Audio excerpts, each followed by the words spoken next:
Hi, dear friend. My name is Samuel Ayim, and I'm the CEO for the Center for Transformational Leadership. And I'm bringing to you the growth journey. We've set aside 15 weeks of growth to help you to be intentional about your growth. Where do you want to reach in your leadership? Which area of your life do you want to grow in? Growth doesn't just happen. It has to be intentional. So in these 15 weeks, we're going to have special coaching sessions with you to be able to grow to where you want to grow. And to be able to grow yourself, you need to know yourself. A lot of us are not achieving the maximum we can achieve because we have not invested in our personal growth. We're going to help you in all and more within these 15 weeks. Every week we'll have a session with you. This program is limited to only 15 people. We're going to have 15 people for 15 weeks, and we're going to learn 15 great growth lessons on this journey. So make a date with us and see you on the growth journey.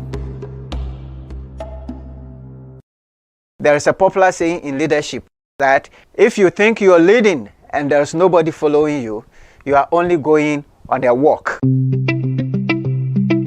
On this platform, you are going to learn principles of leadership. You are going to encounter different leaders.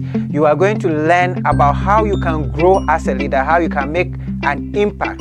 My name is Samuel Ayim, and I'm the host for the leadership platform. I am a leadership coach, a lawyer by profession, a John C. Maxwell certified coach. I have been in corporate life in senior positions for several years, and now I run the Center for Transformational Leadership, where we train and coach leaders to become better leaders. And I invite you to go on a journey with us as we discuss the subject of leadership in the coming weeks. This and every Saturday, you have opportunity to ask questions, share your views on important leadership matters.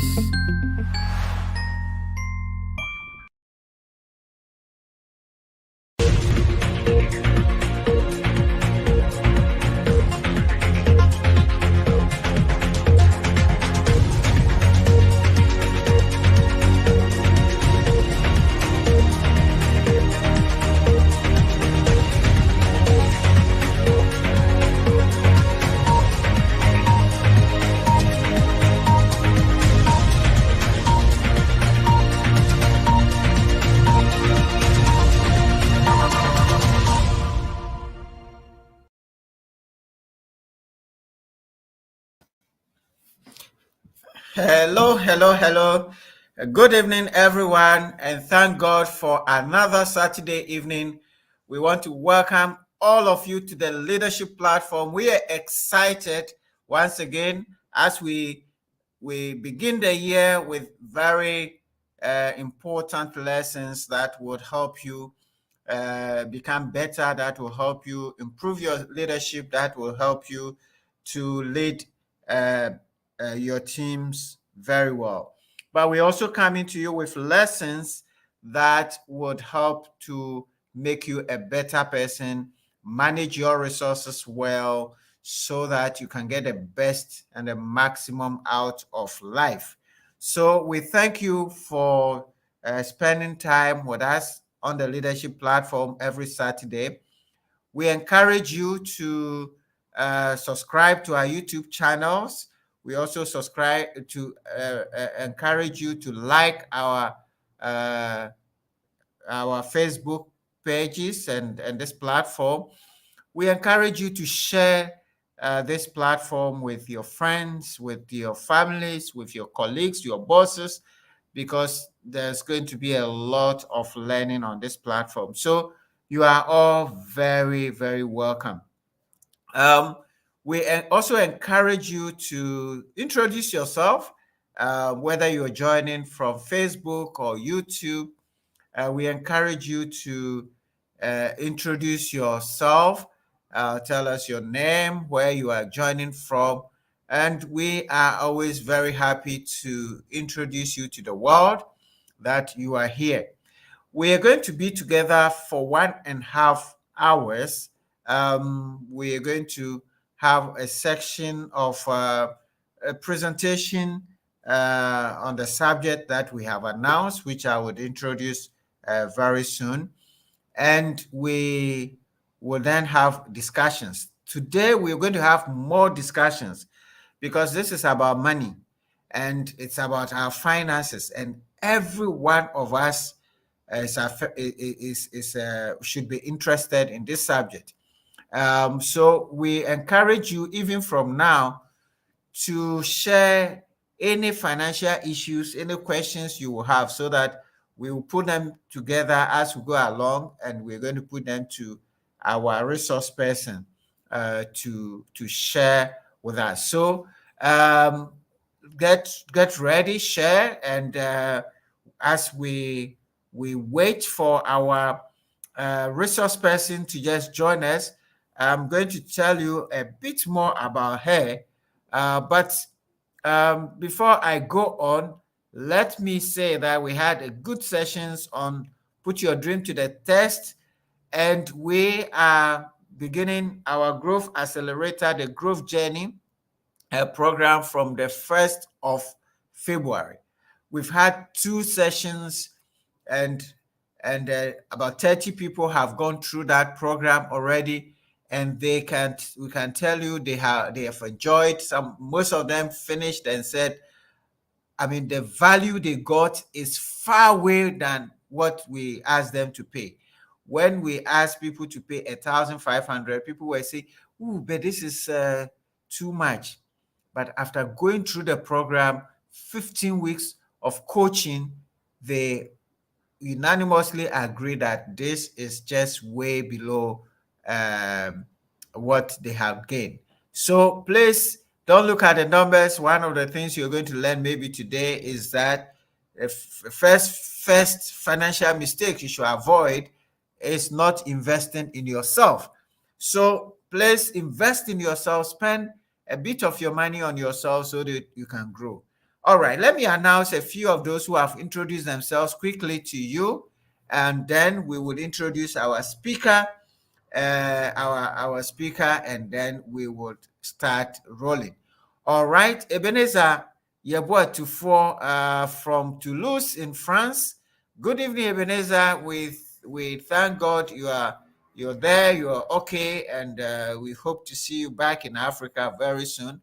Doris Arthur is here and says greetings for your continuous support. Thank you very much, Doris, for always being here.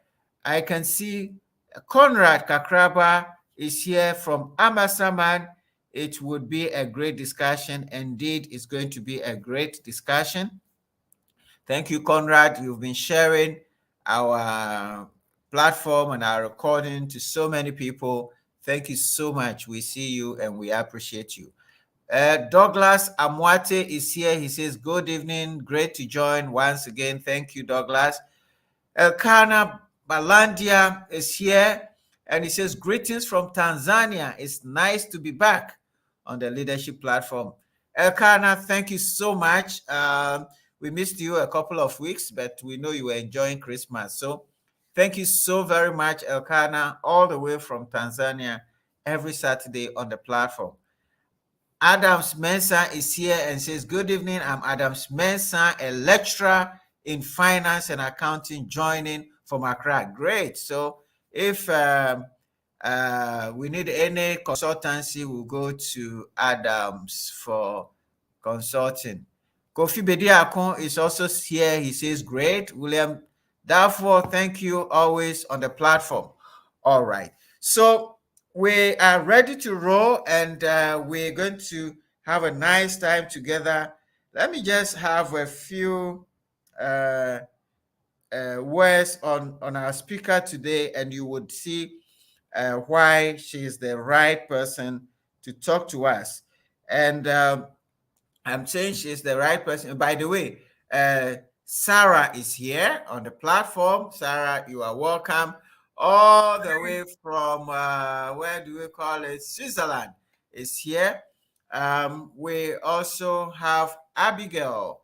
Abigail, I think she disappeared, but Abigail has joined us at the CTL, and we are going to see more of her soon. So today we are talking about money, and Doris has been on this platform before. She's talked to us about money before, but today she's going to talk about special aspect of money, some mistakes that we all make that we have to avoid.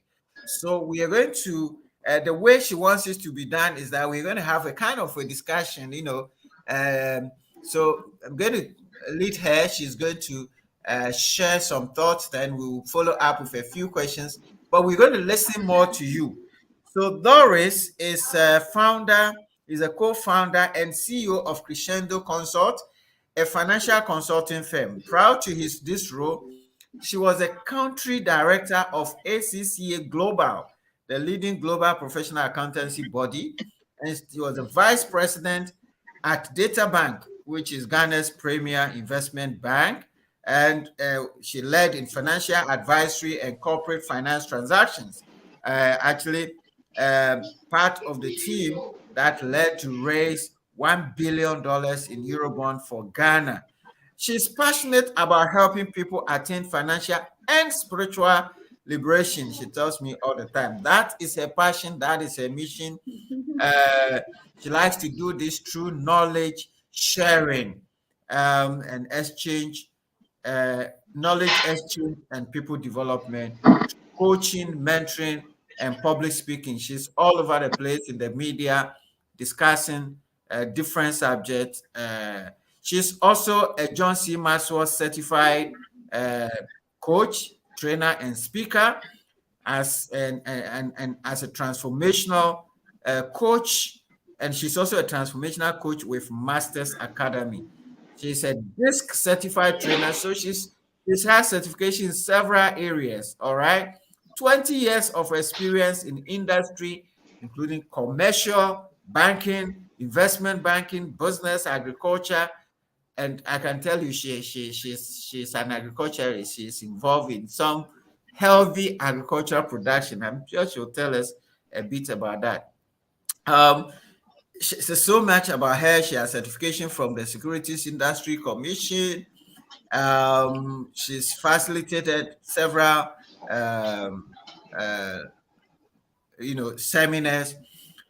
In 2007, Mrs. Doris Ahiati was recognized as one of the top 60 corporate women leaders in Ghana and women in banking and finance personality, respectively. So we have the right person to talk to us about money. And I think she would like me to also say that she's married to Bishop John Ahiati of Action Chapel, and they are blessed with 4 boys. I mean, 4 boys. So she's the minority in that house.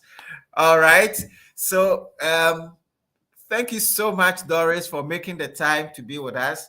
You are very, very welcome. Oh, have we lost Doris? Yeah, I think we are having some challenges. She was internet. on, and then she's Yes. just on. Okay, she'll just give us a minute. She will join us. All right. Okay. So yeah, I think her internet is playing games, but don't worry, God is with us. All right. So Doris is here. So we're going to all right. So Doris, you are welcome. Can you hear me, Doris? All right. It looks like she's not hearing me. Hello. We're having a little bit of internet challenges from all the way in Dummy. So let's pray that Dummy internet challenges will go down a little bit, and Doris. All right. So whilst we get Doris connected, let me just quickly introduce a few of the people who have graciously join us. We have Onas Wizi Kemavo is here. We have Rona Nantige is here. He says greetings to all of us. Dennis Ahe is here from Sakumodno. Dennis, thank you so much. It's good to be here to see you again. Nihan Sinate is here. Look forward to the discussion. And Cynthia Martinson is here. All right. So Doris will join us in a moment. So Kofi, let's just um, hold the fort 1 minute. Guys, we're sorry. It's not her fault. She's having internet challenges. Richard Ajetu is here from Heritage. All right. So while Doris tries to join us, I just want us to prepare our minds. When we sent out this flyers, we talked, we shared some quotations, very, very important quotations about life and finance. And one of them was, too many people, you know, spend money they haven't earned to buy things they don't want, to impress people that they don't like. Now, the problem with money is not, a lot of the time, it's not about just earning the money, but about how to spend it. And a lot of us don't spend it the right way. So we want to study this subject very, very well. And the other thing we also shared was that we cannot always change what has happened to us, but we can change how we react and how we live in the future. Now, living with no regret is living successfully. We've designed this so that we can learn from the mistakes of others. I have made lots of financial mistakes, even though I work in the financial world. I made a lot of mistakes, lost a lot of money. And if I knew the things that we're going to learn today, maybe I would have done things better. I knew them, but sometimes we want to take the risk. So we don't want you to say, if only I knew. Okay? Those must be the two saddest words in the world. If only I knew. So we want to let's just check in to see if Doris is able to connect with us now. It's a shame if we are not able to. She's not able to fix her internet. Sam, whilst we're waiting for Doris to join us, maybe we could invite our participants to share with us some of the challenges or lessons they have learned as far as managing money well is concerned. As you said, you have made some risky investments that you do regret now. So let's see from the participants what experiences they have had. Okay. Just like Sam, I have done the same. Very, very unadvised decisions that I took, and it has cost me a lot. So I'm all eager to learn from Doris today. Michael Annan Kose says he is watching, and Richard is saying hello to Conrad Kakraba. Richard AJ. All okay, right.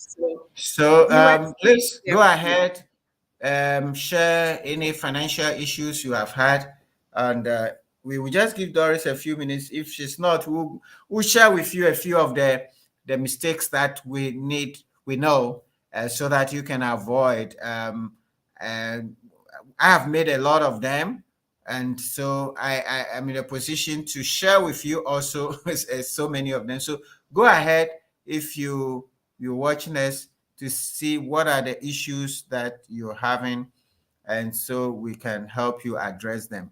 Otherwise, let me just I will just go ahead and share a few things with us as we wait for Doris to come and give us her own touch to it. All right.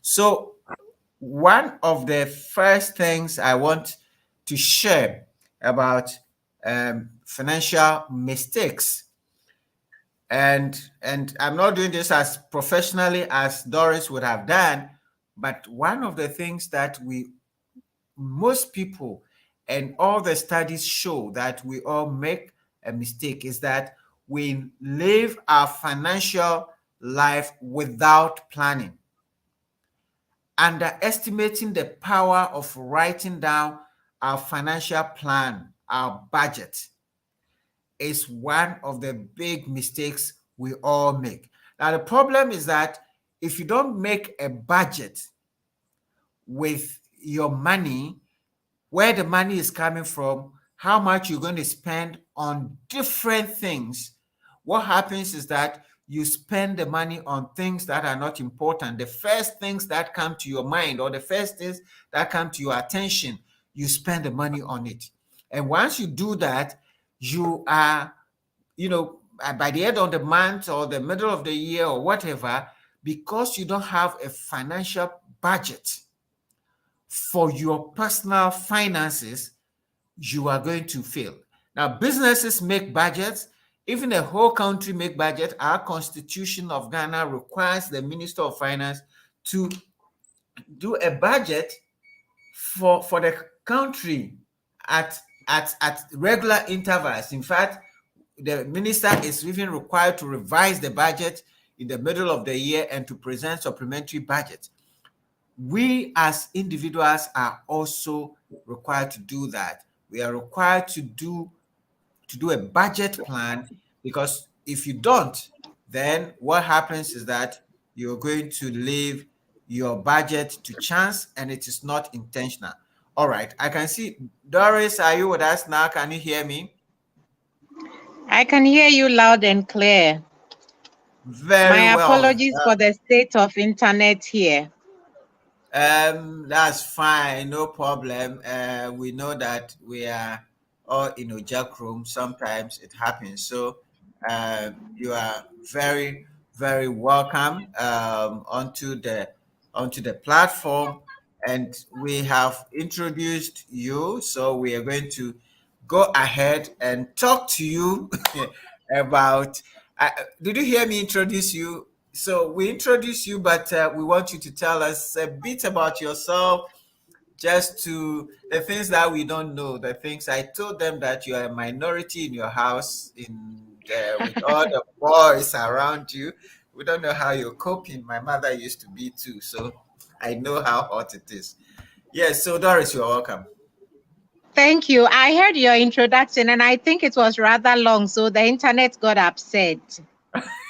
And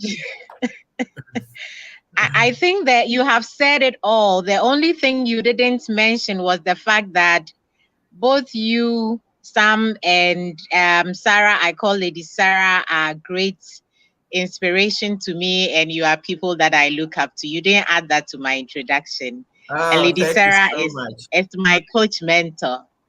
Thank you so much, Doris. You are kind. Thank you. All right. Right. So, Doris, we're going to talk about financial mistakes that we make. But you're a financial person, so I would like you to start with us. To tell us what is the importance of finance in a leader's life? I mean, why is this important to talk about?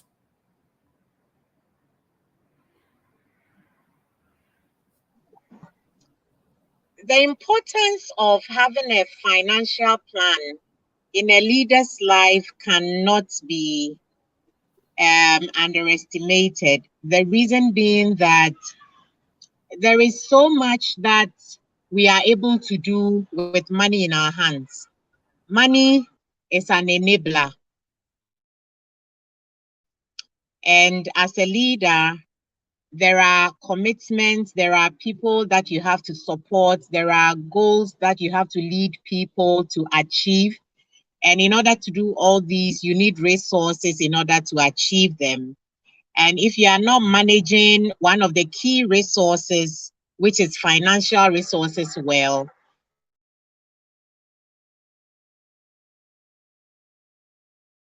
When you fail, when you have failed, you definitely will learn some lessons.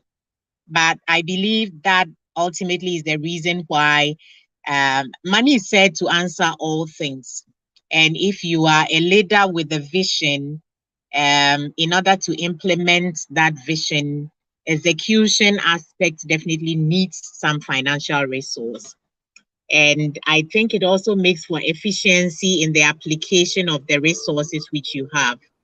If you don't take time to learn about how money works, how to get the best out of money, and how money can mess you up, then you are setting yourself up to fail as a leader. And so I think these are some of the reasons why it's very crucial that as leaders we understand how money works, and that we also understand the possible pitfalls so that we can avoid them.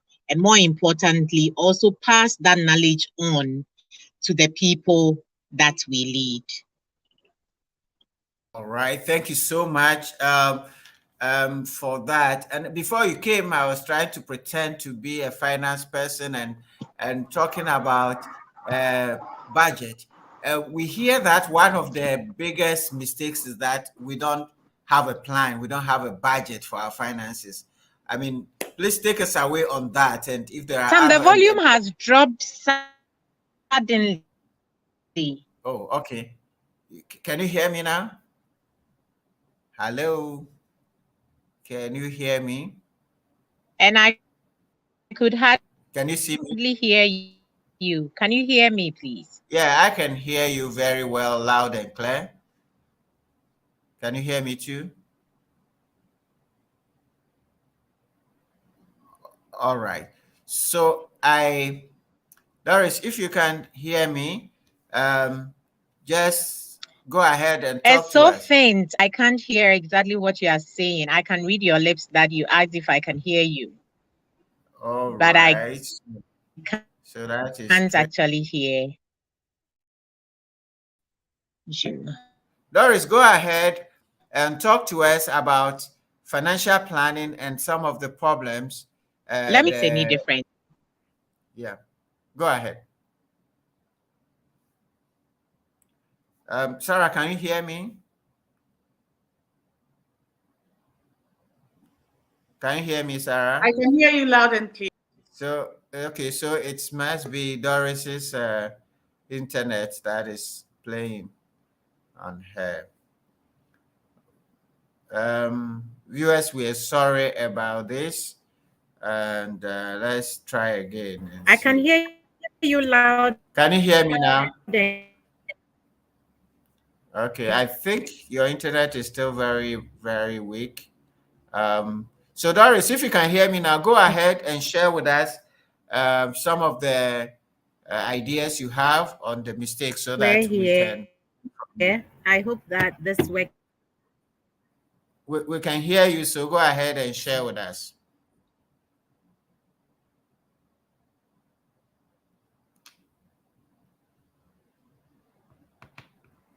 Oh my gosh.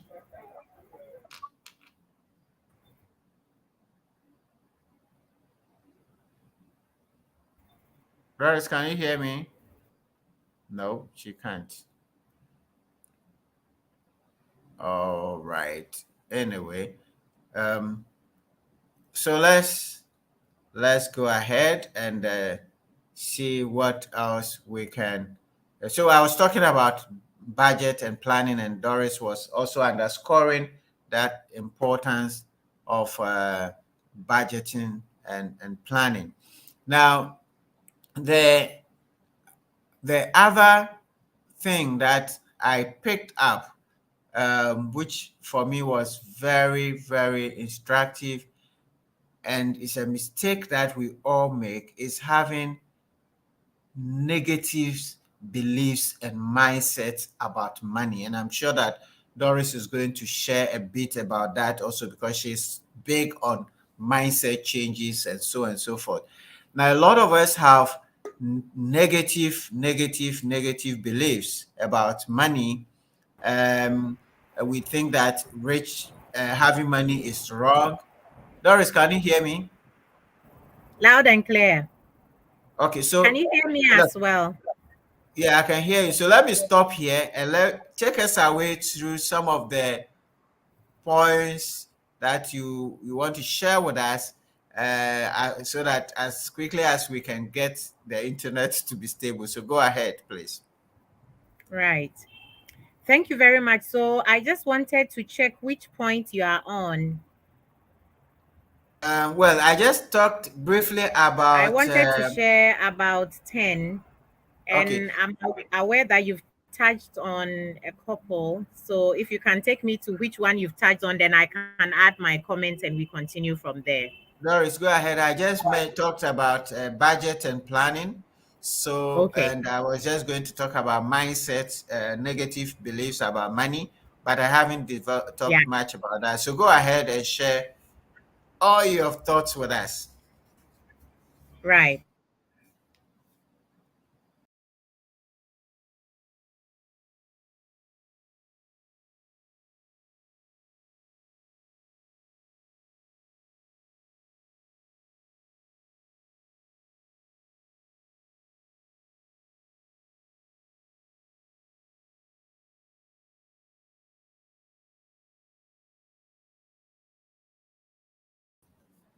Yeah, we can't hear you again. So it's unfortunate that today we are having um, such a terrible time. Okay, so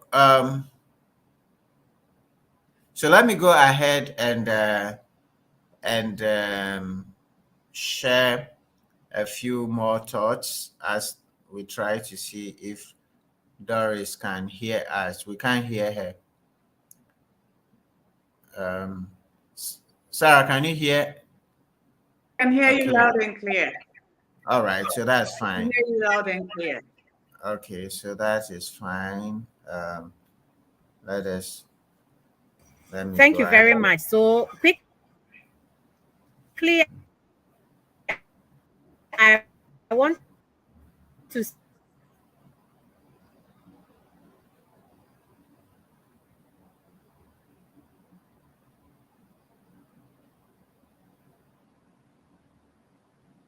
All right. It's it's unfortunate. We probably need to reset this. All right. So Doris is still having challenges, so we will go ahead and share a few thoughts. So I was talking about, you know, having negative beliefs about money. If you believe that rich people are just corrupt and anybody who has money is not going to go to heaven, this false idea that if you're rich you can't go to heaven, those mindsets, there's something called the law of attraction. When you strongly have a belief in something, there is the whole of the world, God himself helps for those things to happen. And in the same way, when you have strong negative beliefs about money, what happens is that you don't attract as much money to yourself as possible. So we have a lot of negative sayings about money, sika moja, sika tabai, and all those kinds of things that we say about money. And money is evil, money is the root of all evil, when the Bible doesn't say that. I mean, some people will quote the Bible and say money is the root of all evil. Those negative perspectives about money also affect your ability. So the first thing is avoid a situation where you're living your life without a plan. Also, avoid all those negative mindsets and beliefs about money. Is not good. Money is good. Money helps. It's just that money is not everything. So you have to find the money and use it wisely and use it well. So that is one thing that I would say whilst Doris is trying to join us. The other thing is that some of us have unrealistic financial goals.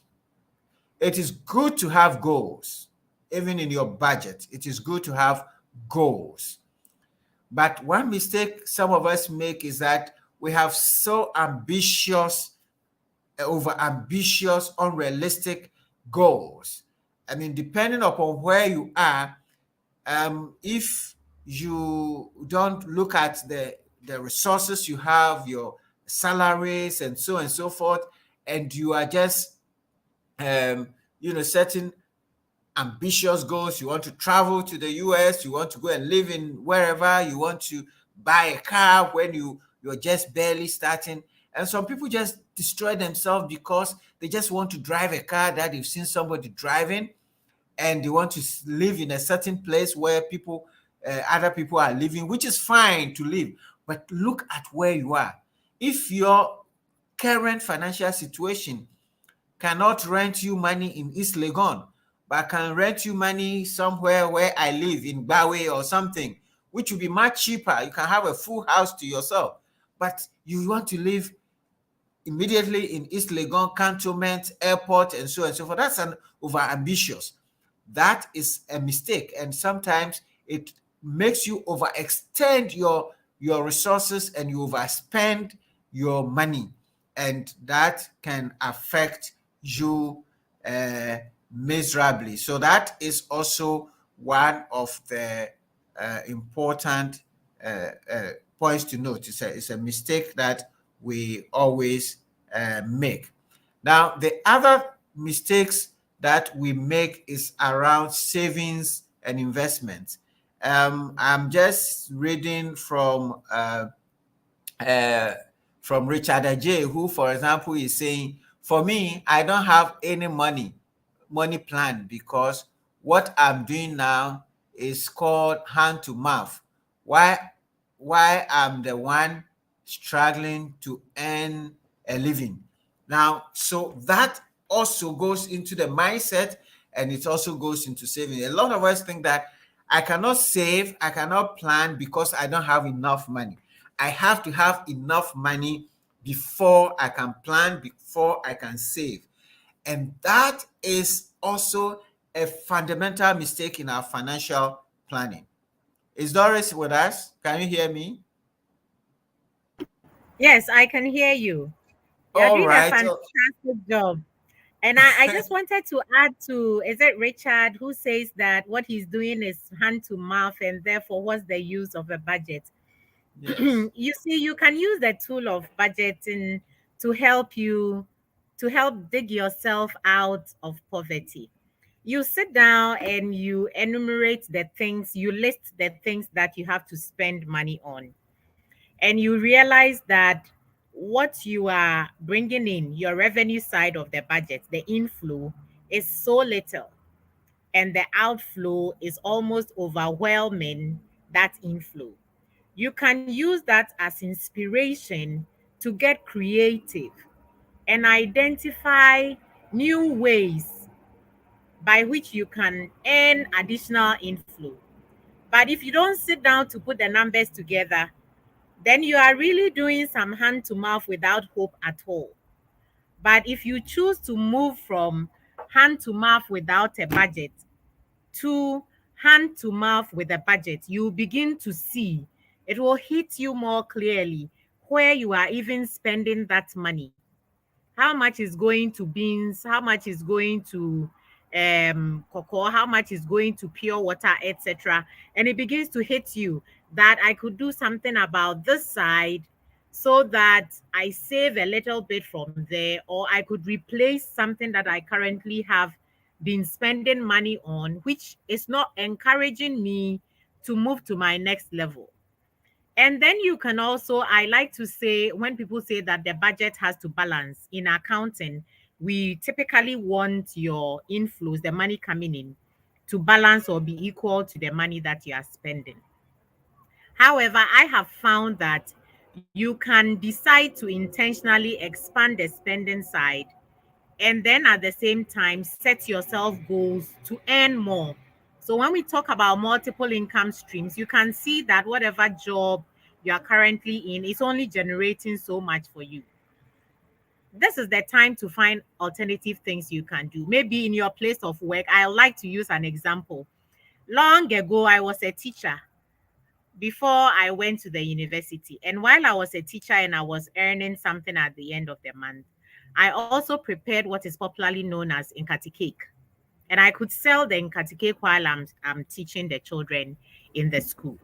And so we can all be creative and begin to see what else can I see. I know people who work in offices where they aren't official mobile money agents, but when you find yourself in a situation where you need liquidity, some of them are quickly able to assist you. And this one, I'm not sending a signal to MTN, but there are people who do a little bit of agency outside of the official agency channel. So get creative. Use the budget as a means to find alternative income streams, to generate multiple ways to earn money. The other thing that I wanted to quickly go to, Mr. Yim, if that is okay, would be to touch on missing an emergency fund. Some leaders are going about without an emergency fund. Today, all is well, and you don't have need to fall back on anyone or anything. You wake up, you go to work, life is good, you are fit. But the reality of life is that anything can happen. And when the unfortunate happens, and these unfortunate things which can happen could be sudden redundancy because your services are no longer needed in the place where you work. There could also be collapse of the entity that you work for. So they would wish to continue working with you, but they've gone bankrupt or their license has been suspended. And for whatever reason, they can't continue to operate. You have to stop going to work even though you are fit. And then you may also find yourself injured in an accident or some other health hazard that incapacitates you so you can no longer wake up and go to work. And when that happens, it will take on average about 6 months before you reorganize and restabilize yourself to begin to earn some livelihood, to generate some cash inflow again. And during that period, when you have been destabilized financially, you should have a pot of funds. Like Kweku Nancy, you should have your little pot of gold that you will thrive on until you find yourself gainfully employed or generating some inflows again. The research shows that on average, you need what you have been earning every month times six to be able to tide you over, to take care of you until you have stabilized yourself. Ideally, you should have up to times 12, which is the equivalent of one full year's salary invested somewhere so that you can fall back on that as your emergency fund. A lot of us, when we take our monthly salary or whatever profit or benefits we get as inflows to sustain us, we just spend all of it in that month and we don't set aside a percentage towards such situations, which definitely would come. I'm a woman of faith, so I respect your faith that all will be well. And yet it is prudent that you set aside the sum. And so forgetting to have an emergency fund.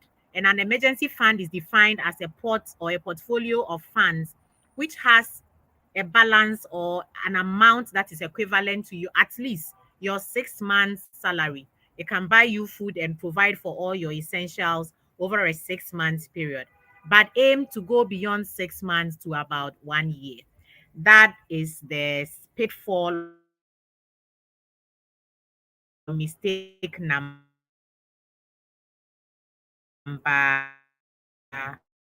is it 2 or 3 that I wanted to add to what has already been shared?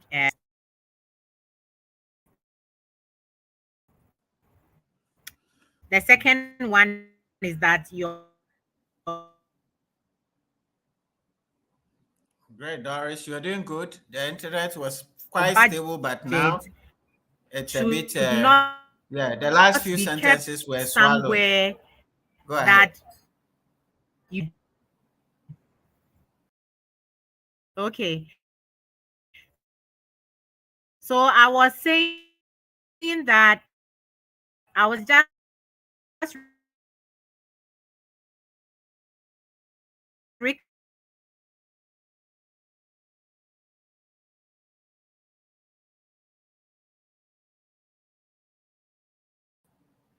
I think you disappeared again. And whilst we're getting, I'm getting a few comments. Douglas was saying that if you cannot budget with the little you have, then you wouldn't be able to budget when you have big money. Doris, we are not hearing you. So if you can hear me, your internet is blocked again. There is no small money. All right. So I think Doris is talking about emergency fund, and it's very important that you note that she's talked about budgeting. She's talked about not having multiple streams of income. That is also a mistake. If you just depend on one source of income, one of the big mistakes we are all making, especially those of us who are employee, is that we are only depending on one source of income. You only have your salary. So the day that your salary is not coming, that is the end. Or you just have your shop. Now, the day there's a flood there is something happening and that shop is closed, is gone. So the advice is that you should try to have multiple sources of income. So I think Doris mentioned that. So we talk about planning your budget. It's very important. Not having multiple sources of income is a mistake. When you're a teacher, you're a preacher. Look, those of you who are Christians, Paul was a minister. The church was supporting him. But he says he also has he has a job. He was a tent maker and he was having his resources, so he will not depend on other people. So have multiple sources of income, look around and try to create things. She's talking about not having an emergency fund. And that also comes from what I was talking about before Doris took over, not having a savings plan.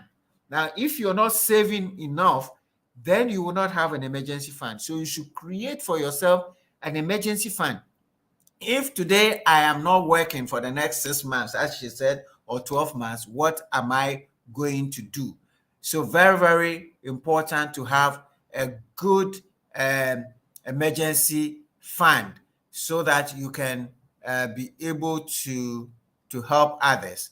The other thing that I'm sure when Doris comes back, she will talk about. I can see her coming back. So let me just pause here and just see if she's coming back. Not yet, but we will continue then and share some thoughts with you as we wait for her to come back. The other thing is your taxes.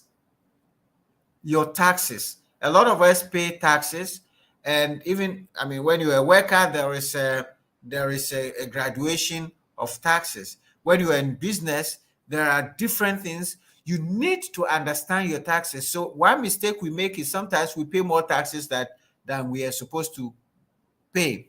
Now, even for pay as you earn, there are several exemptions in the tax law. And this year, I think we're going to bring somebody to talk to us more about taxes.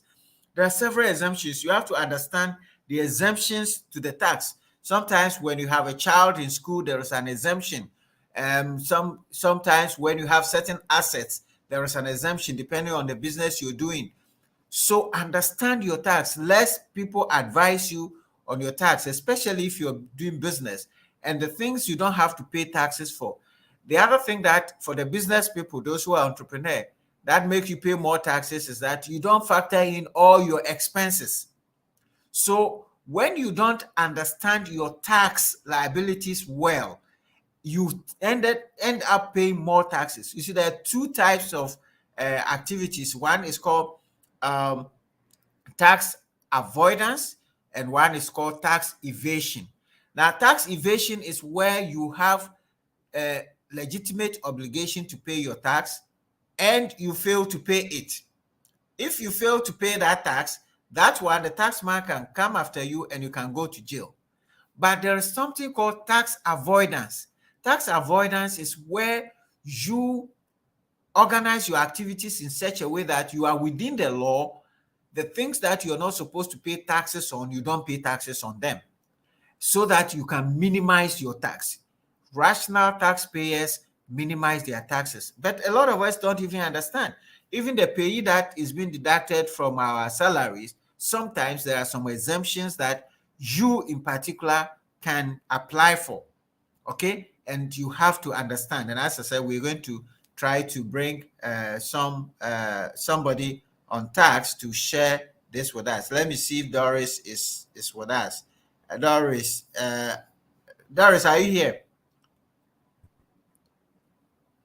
Okay, let's see if she can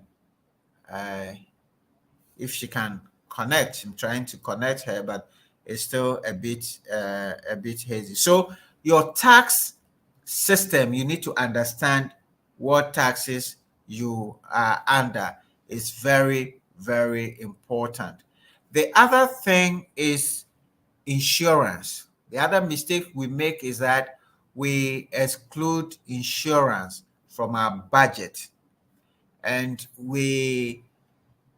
for insurance, like if you have a car, it's very easy. If you have a house and you don't insure your house, and we're having this explosion in a village. If there was a business in that vicinity that is not insured, that takes away all your capital.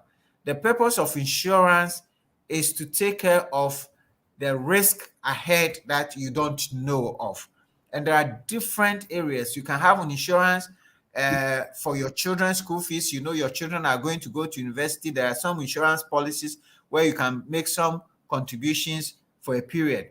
Today, people are even insuring against funerals. Funeral has become a big thing. Your parents are old and hopefully they will go before you and you have to bury them.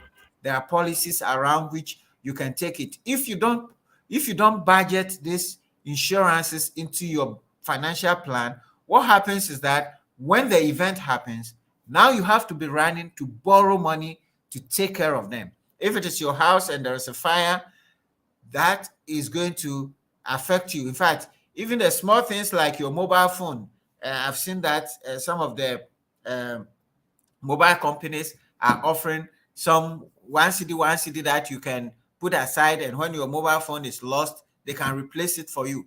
So you have to look at what are the risks around your finances and see if there are any areas that you can include. But a lot of us exclude insurance, even health insurance. Health insurance, that the national one that all of us are required to do, some of us don't do health insurance. But when you have malaria and you go to the hospital, you're going to pay 100, 200 to take care of yourself, when you could have just paid 30 cedis a year on your insurance. So Doris, I'm just sharing a few thoughts. So if you were hearing me, you can take away from there. Sorry that this internet is messing up I your really brilliant. want to apologize to our audience that have to go through this. We look forward to better days ahead.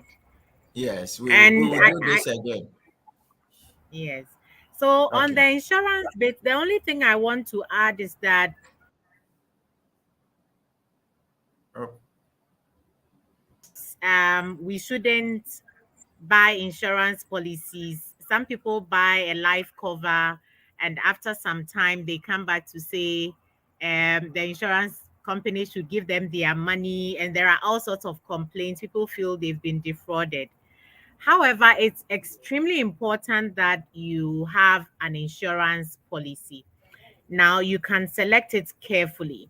When I say select it carefully, whereas a life cover may not be what you need now, when it comes to cover for property, the house that you live in and the contents therein, if you are a professional worker and your laptop, for example, is so valuable to you and that's what you need to get your trade underway to earn your living, you may want to insure that laptop. If there's any issue, you quickly get it replaced. You have backup so that you can get back to it. That kind of insurance is prudent.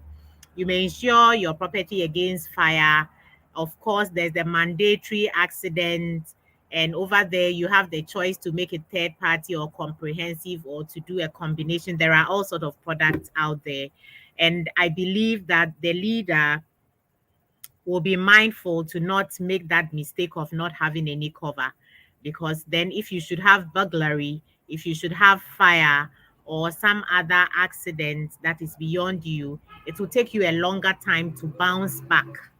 You would not be as financially resilient as you should as a leader, and that's why it's important for you to have some insurance cover. So select it carefully. Some people pick out a funeral policy for their parents when they know their parents are at a certain age, and some people belong to welfare schemes, alumni groups that would take an insurance cover to deal with rampant unplanned collections that can create donor fatigue and all that. So if you're a leader, you would be open to these solutions that the insurance companies offer. The next point that I want to quickly bring in is forgetting that you will retire at some point and therefore you should plan for your retirement.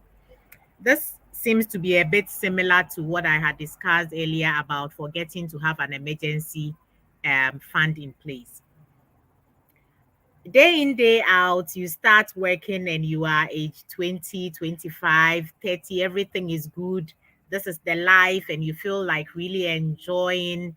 But don't forget that the time comes when physically it's tough for you to get out of bed, that it's more difficult for you to try to do pa like the way you can do today.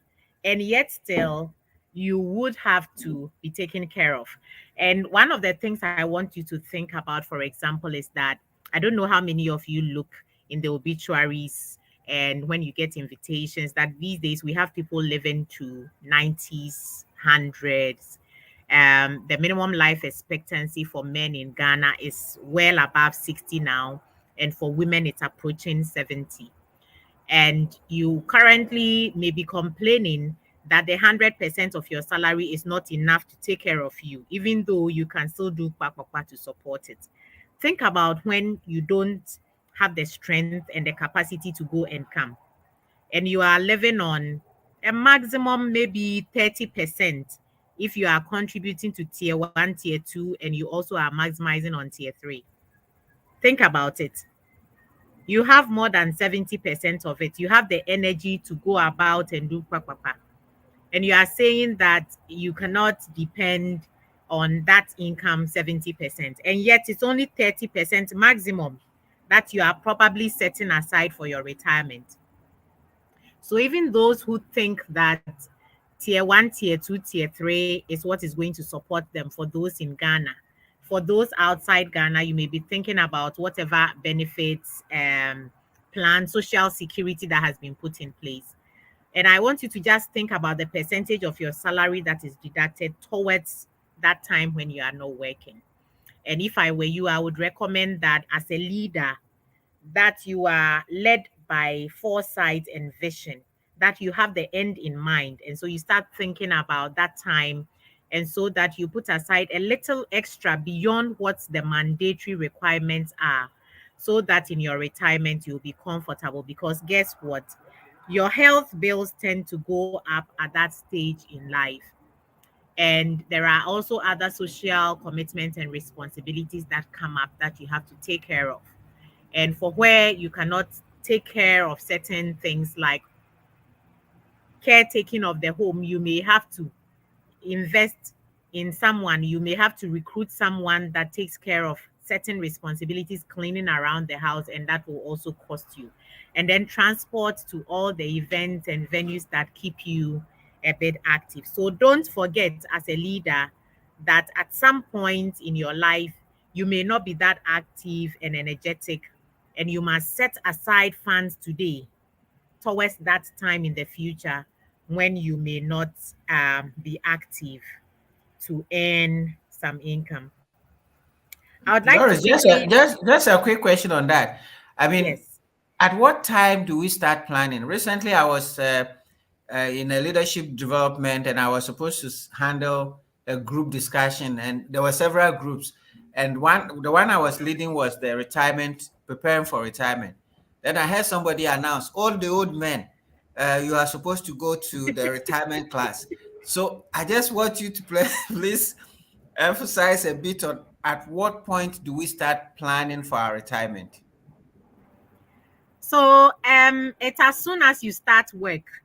And for me, when it comes to talk around retirement planning, it's a serious passion, because when I started work, and this was, I believe, national service, my father walked into my room, Reverend Geoffrey Agri Solomon, one morning, I think the first Saturday morning, and he came with some guide, a folder, and there was some information in it, something having to do with retirement planning, and some bits and pieces he had gleaned from some meeting of the Methodist ministers, FK, and he spoke to me, and it really went straight to my heart. What I did first was to pay off my SNIT loan, because I had taken SNIT loan. And that was my first step in preparing for my retirement. And so please take it from me. You start preparing for your retirement immediately you start working. The very moment you start working, the very moment that you are no longer a full-time student, that's when you should start planning and preparing for your retirement. And for those of you who are like me and take student loan, remember that, and it's one of the points that will come to, one of the mistakes that financial mistakes that leaders want to avoid, it's borrowing. And so when you owe, you should aim to quickly pay it off. And paying off something that you owe, paying off a loan, especially one that is not generating higher returns for you because you've invested it somewhere. In my case, I took the loan, part of it went towards my Ghana Stock Exchange course, and then the rest was just, I spent it. So you should not be borrowing to spend like I did when I was a student. And if you did that, as soon as you start working, aim to pay it off, because it's going to accumulate interest. And by the time you are going on retirement, SNET will make sure that they deduct all that before they give you what is due. So don't think you are getting away with that SNET loan. I hope this helps. Yes, thank you so much, Doris, for that. Go ahead. Yes, now still expanding on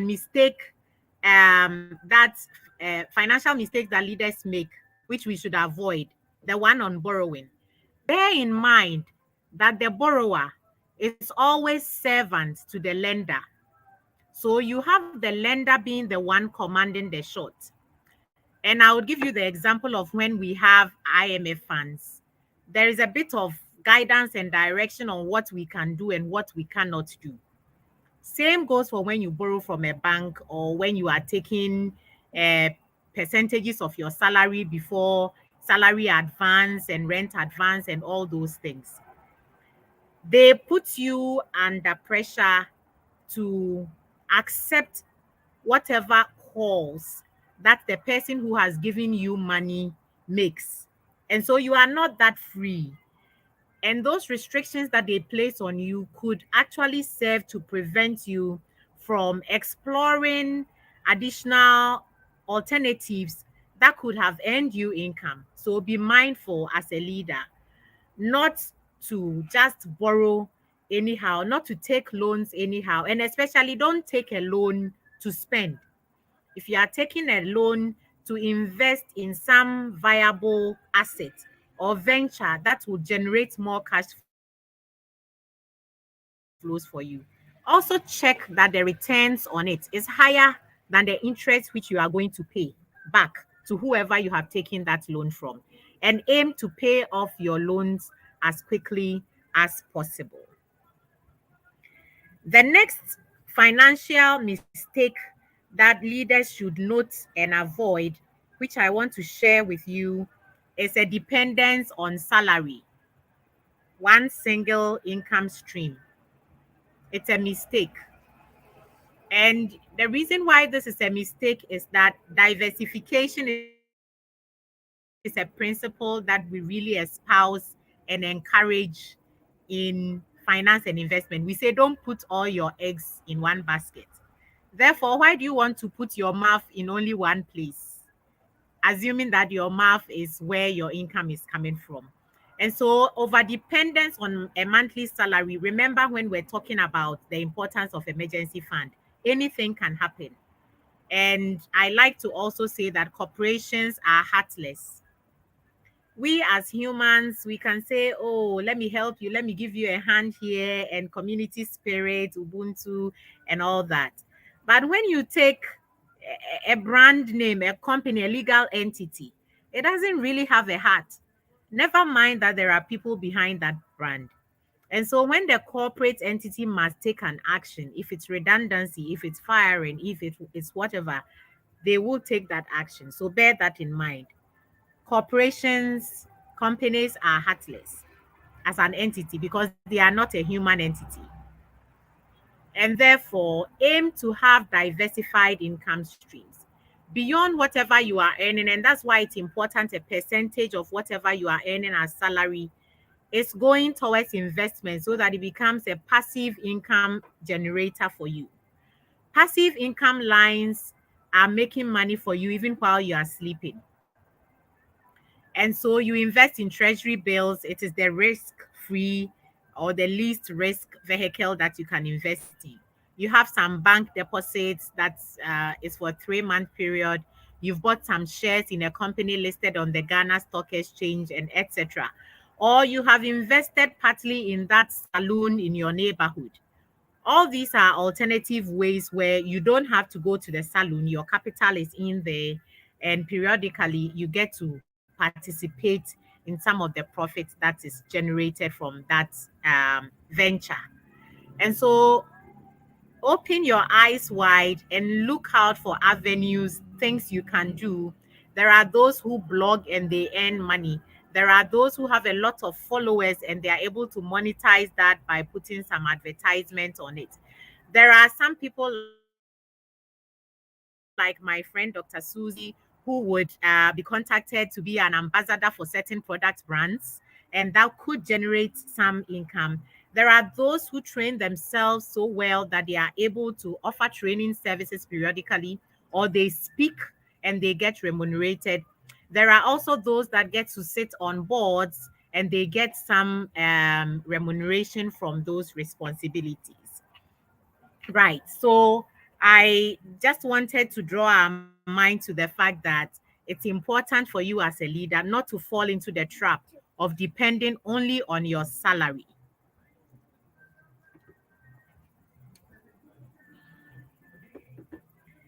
Mistake number, this would be 6, I believe, actually 7, is not having a bigger financial goal. It also reminds me of Richard again here. If you think that you are only living income or hand to mouth,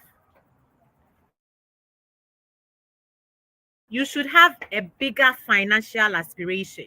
Today, this is what is happening. It is just temporary, but have a vision as a leader. And that vision could be that there are those that aim to be millionaires. It's a good vision to have financially. There are those who aim that in 10 years, they will not have to take salary advance anymore. There are those that aim that they would no longer be renting an accommodation, but they would be in their own property. All these are good financial goals to set for yourself that would encourage you and drive you to work towards something bigger than yourself. And guess what? When you have set a goal like that, and especially if you hold yourself accountable and you are committed to it, and there are other people supporting you by way of accountability, then you make sure you focus your actions. You see something beautiful. I heard Mr. Ayim talking about nice things. Your friend has bought a nice car. You are tempted to also buy a car. You fall into that kind of traps as a leader, If you don't have an overarching, a big financial goal that holds you in check, but so long as you have one and it holds you in check, then these distractions, impulse buying, when you have windfalls, then you are tempted to just host a big party and blow time. You avoid it and you direct and channel whatever comes to you towards that bigger financial goal. So the seventh mistake that leaders should note and avoid is not having a bigger financial goal, even beyond your budget, because your budget typically is a periodic plan, 1 year, 2 years, 3 years, but you should have a vision which is much, much longer term, which may be like a lifetime financial goal you've set for yourself, and you direct and align all your actions towards that big financial goal. The next point that I want to share is remaining financially illiterate. And I want to say that everybody that's on this call, you can clap for yourself because you have invested your time in becoming more financially literate because you are learning something in this forum. And I want to also give credit to CTL, Sam, and Jesse for providing this platform to help advance the cause of financial literacy. You cannot afford to not learn and know more and understand the ins and outs of money. You can't afford it. And you can't also presume that you know it or that it's just been gifted to you. You don't want to know how much I read daily on the financial markets, on exchange rates, on the Ghana markets outside Ghana every day, as well as keep in touch with other experts so that we are learning by the day. And so you cannot afford to not learn more, to know more about money and about what goes on with the world of finance.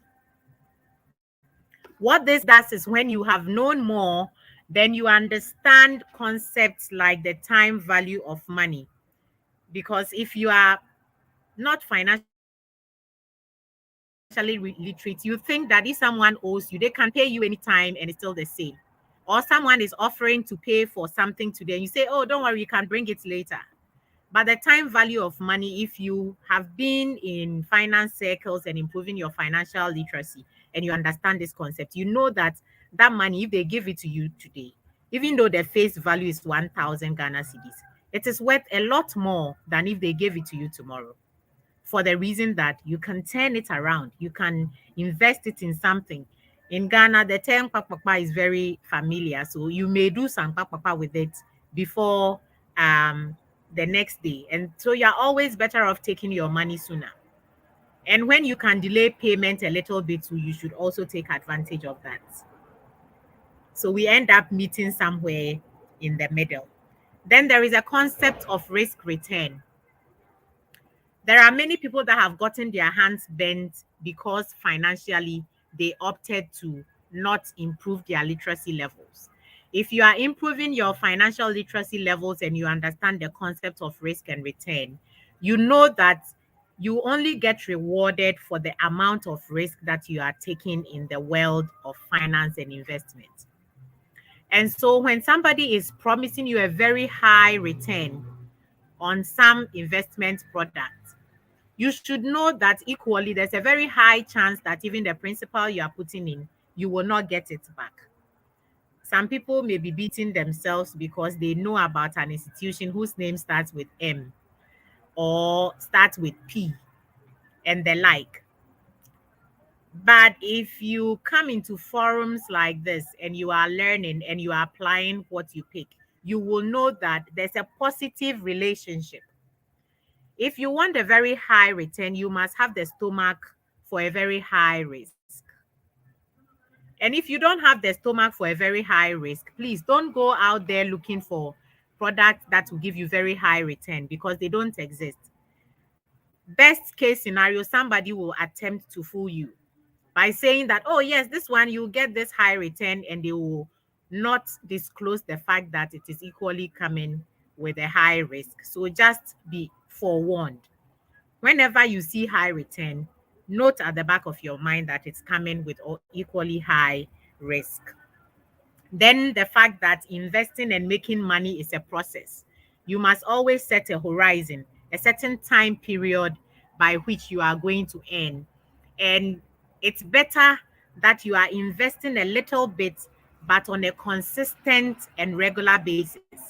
Because there's something we call a multiplier effect, which helps every little deposit to produce a chain of interest and returns. So it's like it's giving birth, and you have great grandchildren following that little deposit you made in January 2021. The one that you also deposited in February 2021 will have its own multiple grandchildren, great grandchildren, and they are following like that.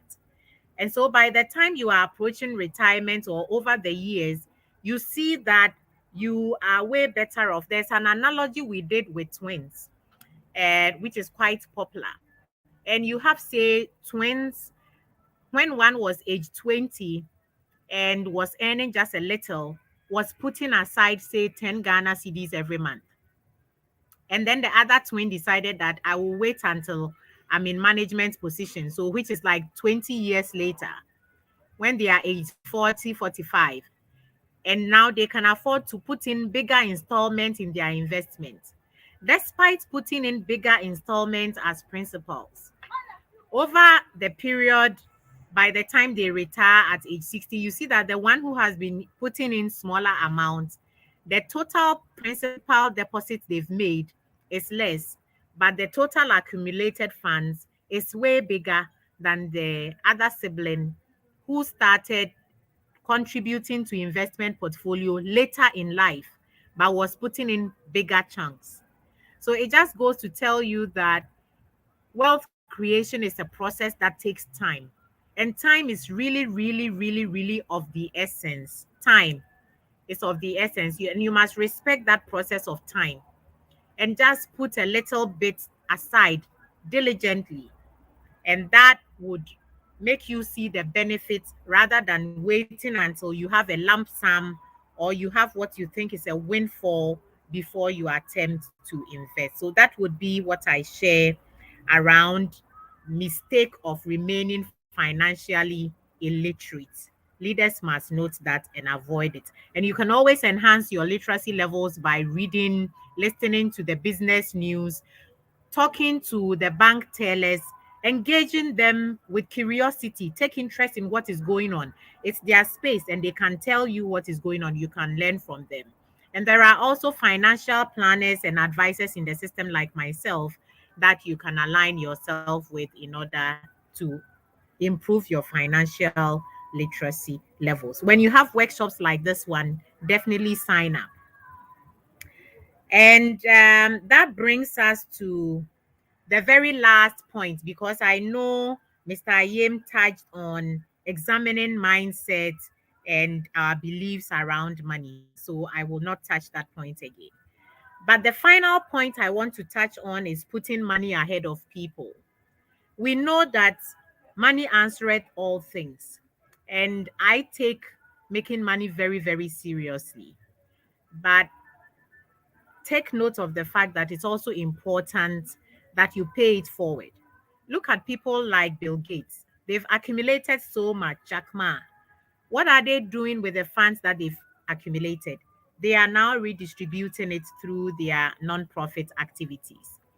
And so if you happen to be a superior and you have control over certain financial resources, and there are people around you who might be in need, and you don't pay attention to take care of their needs. They have certain demands at home and they have to be absent from work. And you can't give them that permission because you by all means need to drive them in order to generate more. Then you have not really done the best. And I want to end with a quote by Melody Hobson. Melody Hobson at one point was a chairperson of DreamWorks Animation. I love animation and I love some movies to relax.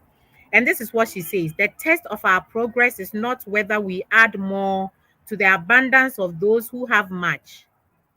It is whether we provide enough for those who have too little. Sorry, I've actually ended up quoting Franklin D. Roosevelt. Franklin Roosevelt, who was one time president of the United States, says the test of our progress is not whether we add more to the abundance of those who have much. It is whether we provide enough for those who have too little. And rather, what Melody says is that if you understand how money can work for you, if you understand how money can work for you, and if you understand how money can work against you, if you understand how money can work against you, you can make better decisions. Financial literacy is not about wealth, but it's about understanding money. Financial literacy is not so much about wealth, but it's about understanding money. And she said it's about knowing how money can work for you and how money can work against you, regardless of the amount. So whether it's 1 million, whether it's 1,000, whether it's a billion, it's more about how you treat it and how you maximize the opportunities. Mr. Yem, I think we can take some questions from here. Thank you so much, Doris. Learners,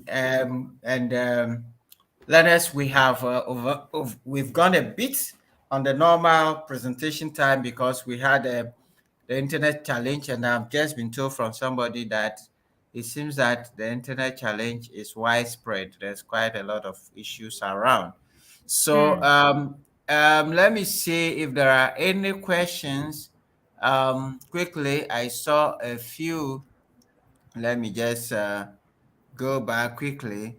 And all right, I saw Ninote.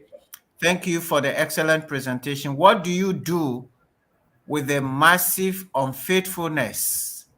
Doris, what do you do with the massive unfaithfulness and deception that exists in many business people in Ghana? Several efforts to do multiple investment get wasted by people who mess up our investment. What do you have to say about that? So note that, Doris. Let me see if there is another one so that you can add it. He says many of us have, okay, it's a continuation. Many of us have avoided the risky investment and done the presumed safe investment like shares and been bent. Example, ETI. How can we trust the financial streams in Ghana except buying Forex and keeping it under our pillows? Okay, so Doris, those are two powerful questions. So you may want to address them whilst I pick the other questions for you. Thank you very much. So I want to start with is it Hanson Nortis? Yes, Is this it's the the Hanson same. Nortis? Is this Yes, Hansi doctor? Naughty. Yes. So dealing with that, there's the principle of diversification, which you must be mindful of. And earlier on, I had mentioned that diversify your sources of income. The same way, when it comes to your investment portfolio, it's very important that you diversify them. Diversifying them means that if you have 1,000 CDs, you don't give all the 1,000 CDs to one particular asset class. Maybe on another day, we can look at the different asset classes that we have that people can invest in. The different asset classes, they go with different risk levels. And sometimes they may also go with different time periods, what we call horizons, over which you must invest them. And even when you have picked different time horizons for your investment, and you have picked different asset classes. When we say asset classes, we are talking about something like a little bit of treasury bill. Even the treasury bill, we have the shorter end of the market. There is the 91, there's the 182, there's 1 year, there is 3 year, there's 2 year notes. We have the bonds, and you can aim to invest a little bit in every one of these. We call all the investments that we place with the government's sovereign investment as risk-free, because government after government, you will get your money back. But over there, you can see that already I have so many securities I mentioned based on the tenure or horizon, how long you want to invest the money. So you spread it along the different securities, along the different institutions. So you have government, sovereign investment, you have some placement with a bank, you have some mutual fund investment, and then you also may have direct securities. There are corporate private bonds. I have some bonds. I love the private bonds that we have. I think Eastway has some bonds. Bayport has some bonds that are listed on the Ghana Stock Exchange. We have the cocoa bonds. All these are different things that you can invest a fraction of your 1,000 cedi in. And so when you have diversified very widely, yes, there may be some unfaithfulness and disappointment along the way, but you can see that the impact in your portfolio of 1,000, if you have carefully diversified and spread it around, that the impact will not be so huge. You probably would have a good balance. You would just shake it off and you'll get back into shape. So that's to answer Dr. Hansen Norte.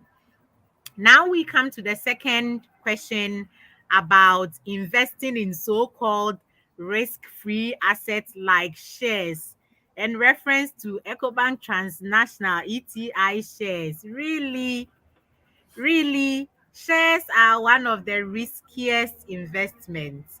And so here, financial literacy is coming to bear. And Mr. Yim, I'm still thinking that maybe one of these days, praying we have good internet, that will take a look at different asset classes and then maybe financial markets, so that we deepen the literacy levels beyond mistakes. So there are risky options of investment, and there are those that are not risky. The ones that are simple and not risky at all will be doing something that is government, like I indicated. They are risk-free. When you move from market government investment, the next level of asset class that is a little more risky, but not as risky as the next ones that we will go to, will be short-term, what we call money market. Money market investments are typically a couple of days, up to 90 days, you turn around. Because you are turning around quickly within a short time period, the likelihood of your money disappearing or something going awfully wrong is very slim. And therefore, you also tend to get very little reward. Like, you get a small interest if you put it in a bank account, or if you invested in a money market fund with any of the investment banks. I know Octane DC has a money market fund, which I sit on at the board level as board chair. I know Data Bank also has a money market fund they call the M Fund. And I believe EDC also has it. So a number of the investment banks have the money market fund, typically like 6 weeks. And it's more or less keeping your money stable, will give you some 1% or 50 basis points, half a percentage more than what you will get if you had invested in a government security.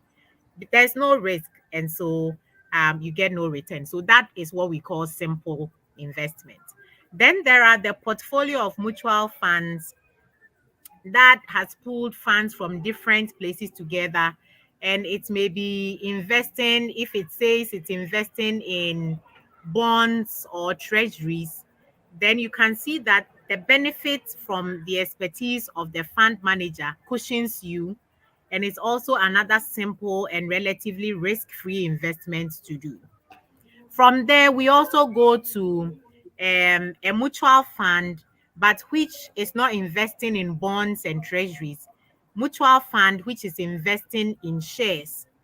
That will also be less risky than going directly to buy the shares yourself, because this portfolio, and there are a few of such equity funds. HFC, Republic Bank has some equity fund there. I know Data Bank also has the EPAC, which is an equity fund. Because they are using their expertise and they are pooling money together from different investors, they can diversify it in that portfolio for you. So when you invest in any of such equity funds, what you are doing is that your 10 CDs or 50 CDs goes to benefit from diversification or diversified investments in about 10 or more companies. Now, when you are very brave, that is when you go all out and you say, I'm buying ETI shares. That is risky because it is not diversified. You are directly going into that stock. Anything that happens in that stock impacts you. And we say when you invest in shares directly, you go with the mindset that if the stock market closed for 5 years, you would still be fine. It's relatively long-term investment. And when it's not up to 5 years, you don't want to be paying attention even to what is happening. So to invest in shares like that, you should have horizon of 5, 10 years and believe in the growth. Dividends will come, you may catch the dividends and invest them elsewhere. But definitely, investing in shares is one of the riskiest asset classes. Then we'll get into more sophisticated securities like swaps and options, which are typically not available, derivatives, they are not very easily available. Investing in Forex, it's interesting, but that's also could be a bit risky. But I believe if you've done it for a while and you have your comfort level, you may want to look at it. But these are the risky assets versus the non-risky. All right. So thank you very much. Um, Thank you very much, Doris, for those very detailed discussions and options and so on. That's very helpful. There are a few more questions, so let me go through them a bit quickly. And folks, we are overriding our time. Normally we close at 8:30. So if your plan for 8:30 and you have something to go, you may go. Doris, if you have a few more time with us, we'll take the questions because we lost a few more minutes in the internet. So if you like to leave, please, you are free. We close at 8:30. But if you stay along, you're going to probably learn more from Doris. Okay. So Douglas is asking if it is right to depend on proceeds of your investment as another source of income. Is it right to depend on proceeds of your investments as another source of income?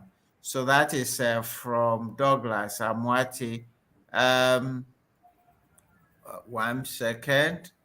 So I'm seeing, okay, all these are comments. All right, CTL is reminding all of you to register for the growth journey, the growth accelerator, which is coming up soon. All right, 1 minute. Richard Ajay says, thank you, Madam Doris. I wish I get your contact. Well, Doris can share her contact at the end. Then Moro Musa says, what do you think of buying treasury bills? I think she has discussed that one. What are some of the risk assets in Ghana? Doris has discussed that one also. All right, so Ni Hansinoti comes back to Doris. I differ to say that investment in Forex in Ghana is the safest. Please let me know when the CD gain against any of the major trading currencies. Okay, so all right, maybe this is not just investment in dollars. This is buying the hard currency, so that's a bit slightly different. Okay, so Doris, you want to take those comments, 2 questions? I think you've answered most of them, but the one on from Amwate, if you can address that. I believe if I haven't missed anybody, if I've missed your question, let it come, but otherwise we would take Doris. All right. Oh, did Doris disappear again? Uh-oh. All right, so I think Doris is not there. So Douglas, yes, you can you can put your investment, and your actually the what we say is that let your money work for you. So investment is where you have put your money and your money is working for you. So the revenues or the interest or the income from those investment can be sources of your sources of income for you. So you're doing your work, you save and you invest, and that would bring in some revenue which would help you. So that is good. Because I see Doris has just disappeared, and Ninote, Doris will come back to say if she disagrees with you. But I mean, the point about buying currency and keeping it is fine. But there are higher levels of forex trading which can be very expensive. Now, in Ghana, we know that if you're just trading, buying dollars against the cedis, is safe. But if you begin to go into uh, other currencies which are relatively, if you're looking at dollar to pound, pound to this, those areas can be risky. But that dollar against CD is very safe. So that one, great, I agree with you. Okay. Wavo says thank you. Steven says, can you talk a bit about investment in real estate and mortgage market in Ghana? All right. So that one, Doris has disappeared. So I'm not going to attempt that. Very educative. Zakaria Abdullah, how can one invest in foreign shares from Ghana? Um, Well, you have to see your brokers. They will guide you depending upon the countries that you want to invest, or the stock exchanges that you want to invest on. If they are listed on stock exchange, international stock exchanges, if you see your brokers, they'll be able to help you if you want to invest in foreign shares. But if they're not listed, then it will be difficult. You may have to find some private equity people who can help you to get some of those investments. But talk to your brokers, talk to your investment advisors, and they'll be able to help you. Because investment in shares, you cannot go directly to the stock exchange. You always have to go through your stockbroker. So you can't go directly to go and buy your shares. You have to go through the stockbrokers to buy shares. So foreign shares, go through them. All right. Okay, so that was Zachariah. Cynthia says, thank you very much. William says, awesome lessons. I'm still learning. Okay, Hanson, Doris, I'll get in touch with you for more advice. Okay, thank you so much. All right. If you want to get Doris's contact, you can contact me at CTL and we'll share it with you when we have her permission. But all right. So, okay, so with this, I wanted Doris's last word, but now is the time to buy cryptocurrency as it is low now. Well, Doris talk about the risk. You have to know the investment you are going into. So know the investment, know the risk associated before you venture into it. If you don't understand it well and you put your money into it, you're going to bend your fingers, as some of us bent our fingers, putting our money into things we thought we understood, we didn't, and we lost a lot of money. So on that note, Sarah, I just, if you have any comments, last comments to make, since Doris' internet has taken her away from us. Okay, just to say a big thank you to all our participants, viewers, and also to say thank you to Kofi for working in the back end to bring Doris onto the call. So we are almost a quarter to the hour of 9. And I'll say thank you to everyone and see you next week. All right. Thank you so very much, Sarah, always from Switzerland, joining us. And thank you, everybody who joined and those who asked questions, who made comments, and who introduced themselves. Please go ahead and share. Next week, we have another leadership lesson from another leader, and you don't want to miss that. So please watch out for the communication as we share it next week. Thank you, and we appreciate your learning time with us. We hope you're learning. God be with you. Please invest in our Growth Accelerator. We're trying to help people to grow personally, to grow professionally. So please go onto the link, go onto our website and register. We are starting the next session on February 1. And we're going to meet every Tuesday for 15 weeks. We're going to have 2 hours with you, and we're going to go through 15 lessons of growth. And at the end of the 15 weeks, we're going to go through all aspects of your growth, your personal growth, and you're going to develop in the process your own growth plan. We cannot leave our growth to accident. Professionally, personally, whatever level you want to go to, you need a plan. And so please register. It's only 1,500, which means that you'll be having 2 hours of coaching every week. And in fact, a lot of exercises and material for 15 weeks. This is, those who went through it have told us at the end of the course that the value they get is way, way, way above what they paid for. So please sign up to the Growth Accelerator, the Growth Journey, starting February 1. And we would be happy to have you on board.